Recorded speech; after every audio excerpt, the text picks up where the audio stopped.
Hello, Grimoire Club. It's Molly. How are you? Welcome to your December Grimoire Club offering, and I'm pumped to work on a Yule-inspired project with you and show you some things that I've been playing with in my own studio. So right now, I'm a bit obsessed with board books. These are books that are made for kids, and you can find them in a thrift store near you. I picked up a whole basket of these board books that come in really interesting shapes, and I thought they'd be a really great surface to take mixed media and make some magical books. So isn't this a fun shape? So we're going to go from Bedtime on Sesame Street to a Yule-inspired grimoire today, and I'm going to take you along in the studio, show you how I did it, and show you how to make your own magical book. Now, I have this collection of Yule watercolors. There's 12 of them altogether. I'm going to include 10 of them in this book. And when I saw these books at the thrift store, it clicked, and I said, I'm going to make a Spirits of Yule grimoire. Now, this could be a fun technique for you to use if you have a collection of drawings, perhaps photographs, images, different resources, recipes, and combine them all into a mixed media book. What I love about this book board is that it's so sturdy. You can paint it, glue it, sand it. You can put anything on this book and it will take it. No wrinkles, no letting go.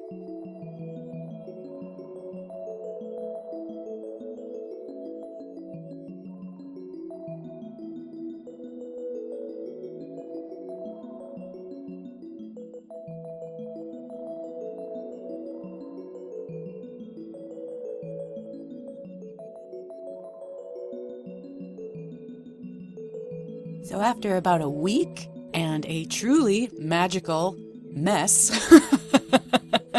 the pages are done, and I'm going to show you how to create this faux leather cover.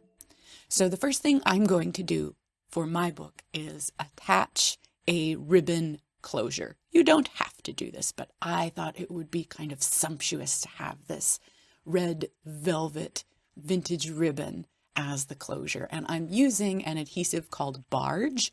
This is an industrial cement. If you choose to use this, beware, it is very stinky, so use it in a well-ventilated space, but it is mighty, and it's my favorite adhesive to use for bookwork. So we're going to get the ribbons attached to the outside of the book. You could also do this inside the book, but there is no inside cover to this book. The inside cover is the first page, so I'm attaching my closure to the outside. And what I'm doing here is I'm envisioning a portal in the front of this book. So I'm creating a little frame for our portal with some hot glue. And just freehand drawing that. You could stencil it if you wish, if you want to be really precise about it. And now we're going to start creating that texture, and we're going to use Mod Podge, and this is just a little bit of leftover packing tissue. So I'm going to coat the surface of the book with the Mod Podge, and I'm going to purposefully keep the tissue paper very crinkly, and we're going to collage it on and keep it crinkly, and we're going to work over the entire surface of the book. Now, if you are using a glossy book board, you might wish to sand the cover or rough up the cover a little bit, because plastic to plastic, because Mod Podge is essentially plastic, may peel off because it's not a porous surface. So if you need to rough up the surface a little bit to get some good connection there, you can do that. So you can see this gorgeous texture coming out. We let it dry, and then we're going to trim all of this excess tissue off. And after we've removed all of the extra little bits, we're going to go ahead and give the back of the book the same treatment. Bye-bye, Big Bird. All right, so our tissue paper is dry. It's ready to go. You can see that texture. And what I've done here is put a little bit of masking tape on the ribbon to protect it because I'm going to prime my book. You don't need to use a primer, but I really don't want to see Elmo through my painting. So I've just used a bit of flat white spray paint primer. You could also use a brush-on primer if you choose. And I'm going to add color now. I'm going to paint with a combination of acrylic paint and spray paint. Use what you have. Use what works for you. So now it's starting to look like a book, moon babies. Woohoo! Now we're going to bring out more of that beautiful texture we created with the tissue paper by hitting the high points with some oil pastel. So you can experiment with what kinds of colors you'd like to use. I'm going to use a combination of this purple and just hit the tops. Rub it in just a little bit and create a bit more depth. And you can work all the way around. And then I'm going to go over a second time with some of this orangey gold color to really pick up those highlights. And you'll see how it really wakes that texture up and makes it look alive. Beautiful. And now I'm going to begin the portal. I'm going to put a little bit of this tan acrylic down as a base for this miniature painting that's going on the front.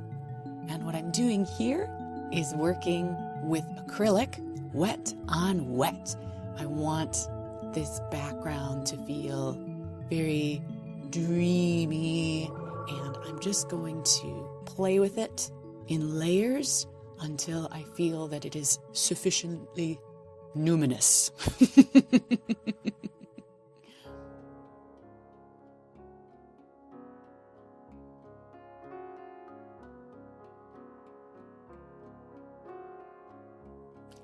And while that background dries, we're going to come back with, this is just a little bit of gold metallic paint. You can use this step if you like. You may skip this step if you want, but I really want to highlight this little portal opening. And then I'm going to go over the remainder of the book one more time to just hit all of those little highlights to give the book just an extra bit of shimmer, a little bit of depth.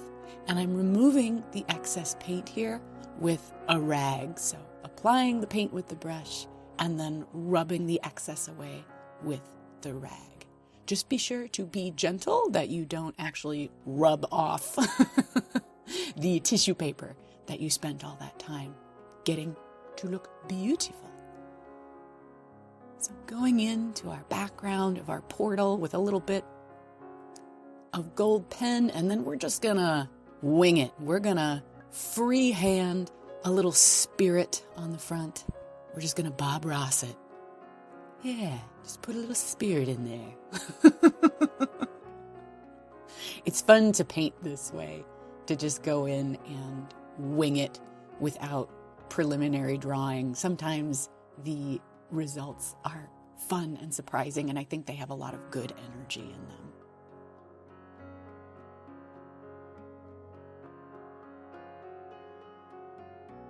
And finishing up our little frosty spirit for the cover.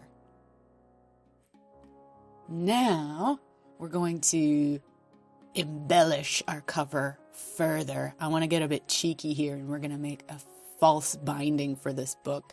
And these are just some little pieces of chipboard that I've painted. And what I'm going to do is poke a little bedazzle in them. These are actually leftover bedazzles from my bedazzler machine. Shout out in the comments if you've ever bedazzled. we're going to glue our little embellishments on to some scraps of velvet ribbon to tie it in to our closure.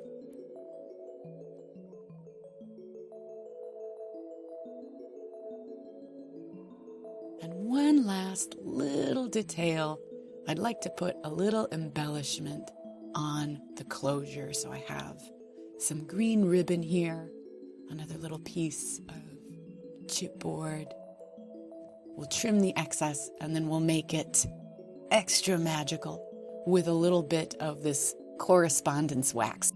This is the wax that gets dripped onto invites and fancy documents. So I thought this would be a fun detail for us to conclude our book.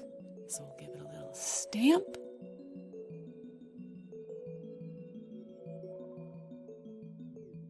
There we go. And we'll pop that right on the closure.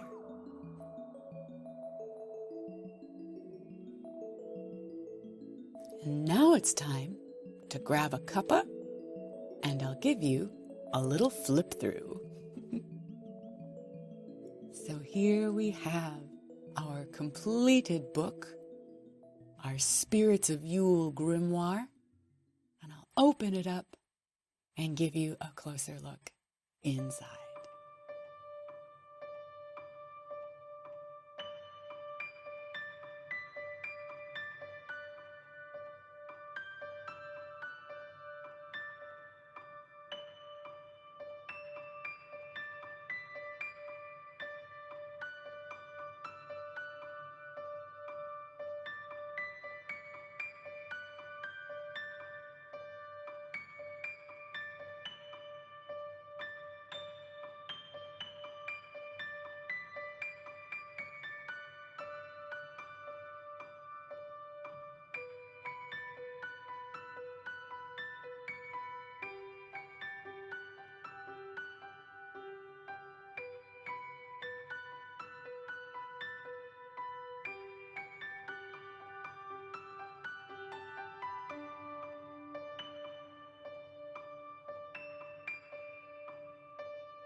I really, really hope that you enjoyed this little process diary and cover tutorial. I hope it inspires some magic in your own life, in your own practice, in your own studio. I want to thank you so much for being here with me, for Grimoire Club, and being here with me on Patreon, Moon Babies. I want to wish you all of the magic of the season, and until we speak again, witch on, witch boldly, and be well. Bye-bye.